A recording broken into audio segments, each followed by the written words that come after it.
Hello বন্ধুরা, তো তোমরা সবাই কেমন আছো? আশা করি সবাই খুব ভালো আছো, আমিও খুব ভালো আছি। তো দেখতেই পাচ্ছ সকাল সকাল রেডি হয়ে বেরিয়ে গেছি কিন্তু বাপের বাড়িতে যাবো বলে 25শে ডিসেম্বর। তার জন্য বাবা হঠাৎ করে ফোন করে বলছে যে তোরা 3 বোন চলে আয়। তো এই যে তারপর আমি মসলন্দপুর স্টেশনে এসেছিলাম, স্টেশন থেকে আমার ঘড়িটা ঠিক করলাম, তারপরে এই চশমাটা নেবো কিনা ভাবছিলাম কিন্তু নিইনি, কারণ আমার মুখে ঠিক মানায় না, তার জন্য নিলাম না। খুব কনফিউজ হয়ে যায় আমি চশমা কিনতে গেলে। তো তারপরে এই যে যশোর মিষ্টির দোকান থেকে আমরা একটু কচুরি খেয়ে নেবো সবাই মিলে। আর যেহেতু সকাল সকাল দিদিরা বেরিয়েছে কিন্তু আমি একটু দেরি করে বেরিয়েছি, তবুও ওরা যেহেতু খায়নি, ওদের বলতে একটু খিদে পেয়েছে, তার জন্য ওদের সাথেই বললাম ঠিক আছে চল তাদের কচুরি তরকারি খেয়ে নিই। তাই যে মিষ্টির দোকান এখন খাবো, তো খেয়ে তারপরে কোনো ভিডিও করতে পারিনি। তো ট্রেনে একটু ভিড় ছিল বলে আর ভিডিও করতে পারিনি। তারপরে 4টে বাচ্চা ছিল, ওই জন্য কোনো ভিডিও করতে পারিনি। তো তারপরে সোজা বাড়িতে এসেছি, এসে দেখি মা রান্না করছে। এই যে উনুনে এখন মাংস রান্না হচ্ছিলো, মাটন রান্না। তো দেখো বসে আছি এখন, আর এই যে ভাইকে একটু ডিম টোস্ট করে দিলাম, এই যে ভাই খাচ্ছে ডিম টোস্ট।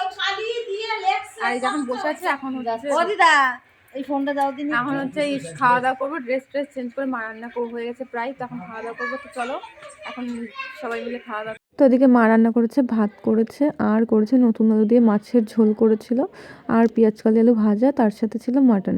তো এই যে এগুলোই আজকে দুপুরের মেনু রান্না হয়েছে। তো চলো এখন সবাই মিলে খাওয়া দাওয়া করবো। তো সবাই, আর যেহেতু আমাদের বাড়িতে অনেক লোক, মানে আমরা 3 বোন আসলে তার সাথে 4টে ছেলে মেয়ে, তো বাড়িতে মানে পুরো একটা মানে ফুটবল টিম, যেটা আমার ভাই বলে যে আমাদের একটা ফুটবল টিম না ক্রিকেট টিম হয়ে গেছে।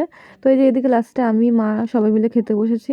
তো চলো এখন দুপুরে খাওয়া দাওয়া করে নিই, অনেকটাই খিদে পেয়ে গেছিলো, আর অনেকদিন পরে তো বাড়িতে এসলাম। আর 25শে ডিসেম্বর প্রত্যেক বছর আমাদের বাড়িতে বেশ অনেক আনন্দ হতো, বিয়ের আগে তখন খুব মজা হতো। তো চলো এখন দুপুরে খাওয়াটা খেয়ে নিই সবাই মিলে। এখন এই যে শুকনো কুলগুলো খাবো। তো দেখো এই যে কুল খাচ্ছি, আর এই যে 3 বোন এক জায়গায় বসে এখন কুল খাচ্ছি। আর এই যে এটা শুধু মানে মসরুম থেকে কুলটা কিনে নিয়ে এসেছি খাবো দেখার সময়। তো দেখো মানে আমাকে তো দিচ্ছে না, শুধু কুল নিয়ে কামড়া কামড়ি করছে, ও খাবে ও ভাবে করছে। অনেকদিন পরে এখন শুকনো কুল খাচ্ছে, এখন তো পাওয়া যায় না, গাছও দেখে না। তো ভালো মোটামুটি, খুব একটা খারাপ না, মোটামুটি ভালো না। 15টা করে শোয়া নিয়েছে কিন্তু। তো চলো এখন সবাই মিলে কুল খাই।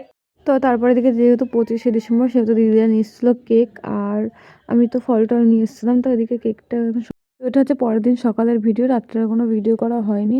তো এদিকে সকালবেলা উঠেছি, ঘুম থেকে উঠে ফ্রেশ ট্রেশ হয়ে যে বাইরে রোদ্রে বসেছিলাম, তারপর মা চা করলো। এই যখন সবাই বিস্কিট দিয়ে চা খাচ্ছিলাম, আর এরকম রোদ্রে বসে বসে চা খেতে আমার না খুব ভালো লাগে। তো এখন চলো চাটা খেয়ে নিই। তো ওদিকে তারপরে সকালে চাটা খেয়ে আমি ব্রেকফাস্টটা বানাতে আসলাম। মা দোকান থেকে যে পাউরুটি ডিম টিম নিয়ে এসেছিলো, তো এগুলো দিয়ে এখন হচ্ছে সকালে ব্রেকফাস্ট বানাবো। তাই আমি বললাম দাও মা আমি বানিয়ে দিচ্ছি।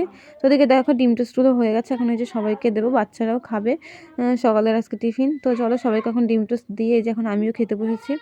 তো ওদিকে আমিও বসে ডিম টোস্টটা খেয়ে নিই চলো। তো চলো কালকার ভিডিওটা শেষ করা হয়নি, এখন শেষ করবো ভিডিওটা। তোমাদের ভিডিওটা কেমন লাগলো অবশ্যই কিন্তু কমেন্ট করে জানিও। তো চলো এখনকার মতো টাটা, বাই বাই, সবাই খুব ভালো থেকো, সুস্থ থেকো, টাটা।